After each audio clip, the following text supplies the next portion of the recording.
Atas petunjuk penyelamat kita dan menurut ajaran ilahi, maka beranilah kita bernyanyi. Bapa kami yang ada di surga, dimuliakanlah namamu. Saudara-saudara terkasih, selamat pagi. Salam jumpa lagi dalam Sabda Siap Saji Senin 13 Desember 2021, di mana kita memperingati Santa Lucia, perawan dan martir dari Sisilia. Marilah kita berdoa, nama Bapa, Putra, dan Roh Kudus. Amin.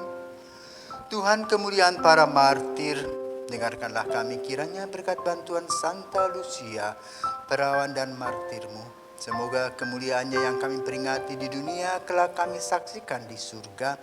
Demi Yesus Kristus Putramu dan pengantara kami, kini dan sepanjang masa. Amin. Tuhan bersamamu dan bersama rohmu. Inilah Injil Yesus Kristus menurut Matius. Dimuliakanlah Tuhan. Matius bab 21 ayat 23 sampai dengan 27. Pada suatu hari Yesus masuk ke bait Allah. Ketika ia sedang mengajar, datanglah imam-imam, kepala dan pemuka-pemuka bangsa Yahudi kepadanya. Mereka bertanya, "Dengan kuasa manakah engkau melakukan hal-hal itu? Dan siapakah yang memberikan kuasa itu kepadamu?" Jawab Yesus kepada mereka, "Aku juga akan mengajukan satu pertanyaan kepadamu, dan jika kalian memberi jawabannya, aku pun mengatakan kepada kalian dengan kuasa manakah aku melakukan hal-hal itu." Nah, dari manakah pembaptisan yang diberikan Yohanes? Dari surga atau dari manusia? Mereka lalu berunding satu sama lain. Jika kita katakan dari surga, ia akan berkata kepada kita, "Kalau begitu, mengapa kalian tidak percaya kepadanya?" Tetapi jika kita katakan dari manusia, kita takut kepada orang banyak, sebab semua orang menganggap Yohanes itu nabi. Mereka lalu menjawab, "Kami tidak tahu." Maka Yesus pun berkata kepada mereka, "Jika demikian, aku pun tidak mau mengatakan kepada kalian dengan kuasa manakah aku melakukan hal-hal itu." Demikianlah sabda Tuhan. Terpujilah Kristus. Saudaraku terkasih, hari ini kita memperingati Santa Lucia dari Sisilia. Apa ceritanya? Bagaimana ceritanya? Lucia gadis cantik yang ditinggal oleh sang ayah ketika dia masih kecil. Maka sang ibu berpikir, ketika anak ini sudah mulai memasuki akil balik, yang paling baik adalah dikawinkan. Namun, Lucia mempunyai hati yang luar biasa, ingin menyerahkan diri kepada Yesus. Maka dia dengan berbagai macam cara menghindari perkawinan itu dan membujuk ibunya untuk berbuat yang lain. Dan kebetulan ibunya sedang sakit, maka dia minta berdoa kepada Santa Agatha, pergi ke kuburnya dan sembuh. Maka kemudian menunda perkawinan. Sang kekasih tentu sudah ngebet-rupanya, jengkel dengan Lucia yang terus menunda-nunda perkawinan, lalu melaporkan kepada gubernur bahwa Lucia adalah pengikut Kristus. Maka gubernur itu memerintahkan untuk menyiksa dan membunuh Santa Lucia. Jadi matanya dicongkel,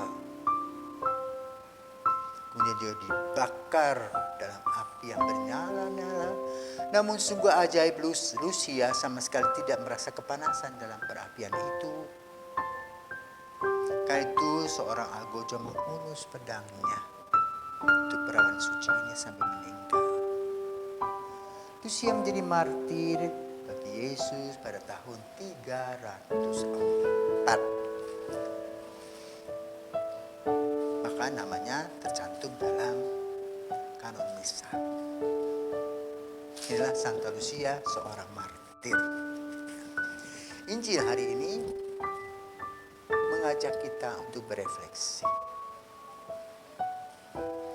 Kadang-kadang kita mempunyai pertanyaan-pertanyaan dan perbuatan-perbuatan yang konyol seperti yang dialami oleh Ibu Lucia. Algojo tidak memahami pikiran dan perasaan orang.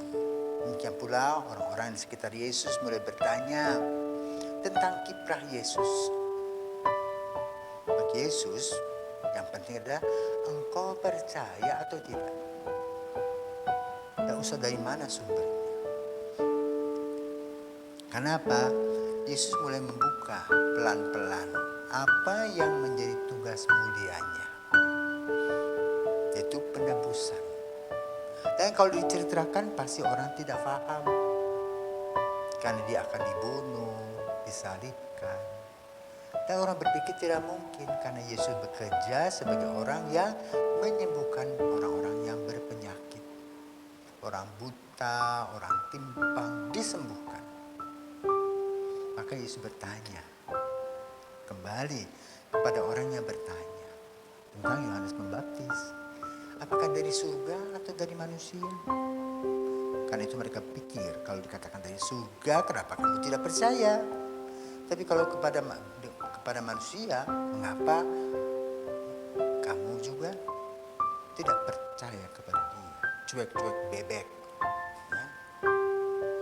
Dan mereka KO tidak bisa menjawabnya. Maka Yesus katakan, aku pun tidak mau menjawab.